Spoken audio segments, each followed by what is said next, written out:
magaling ka na.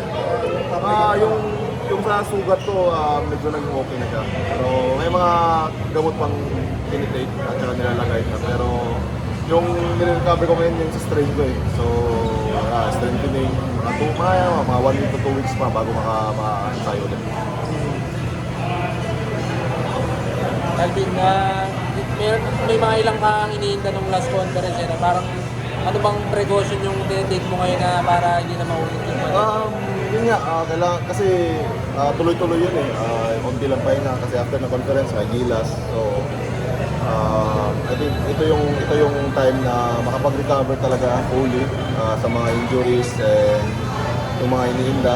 And happy naman ako na lalo na yan, maraming opportunity para sa mga kasama ko maglaro.